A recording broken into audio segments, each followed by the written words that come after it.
Nasa mahigit 2,000 beneficiaries mula sa Pampanga ang nakatanggap ng Certificates of Land Ownership Awards o CLOA at Certificates of Condonation with Release of Mortgage o COCROM. Lubos naman ang pasasalamat ng mga benepisyaryo sa Pangulo. Ang detalye sa Balitang Pambansa ni Kenneth Pasyente. Aabot sa 2,487 agrarian reform beneficiaries mula sa Pampanga ang nakatanggap ng Certificates of Land Ownership Awards o CLOA at Certificates of Condonation with Release of Mortgage o COCROM na pinangunahan ni Pangulong Ferdinand R. Marcos Jr. Kung saan 2,939 COCROMs ang naipamahagi na bumubura sa pagkakautang ng mga benepisyaryong magsasaka. Suma total, mahigit 3,903 na ektarya ng lupa ang sakop ng mga naipamahaging certificate. Nakatumbas ng mahigit 206 million pesos na halaga ng amortization na na-condone.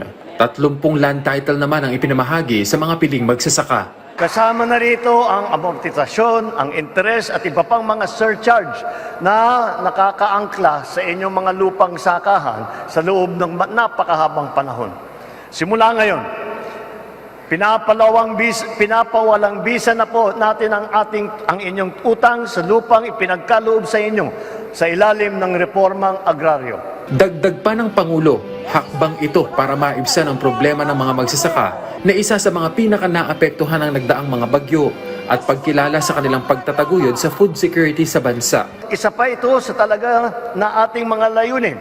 Isang hakbang ito upang pagtibayin pa ang sektor ng agrikultura at matulungan na maiangat ang antas ng pamumuhay ng ating mga magsasaka. Tiniyak din niya na patuloy na magsisikap ang pamahalaan para mas mapalakas pa ang sektor ng agrikultura sa pamamagitan ng pakikipagtulungan sa pribadong sektor. Katunayan, isa sa isinusulong na estratehiya ngayon ng gobyerno ang pagpapalakas ng seed production para di na mag-angkat pa mula sa ibang bansa sa pamamagitan ng pagpaparami ng seedling nursery sa iba't ibang lugar. Nag-i-import pa tayo ng mga seedling, dapat kayang-kaya naman natin gawin dito sa Pilipinas. Kaya't yan po ang ating bagong programa para paramihin ang seedling production dito sa Pilipinas.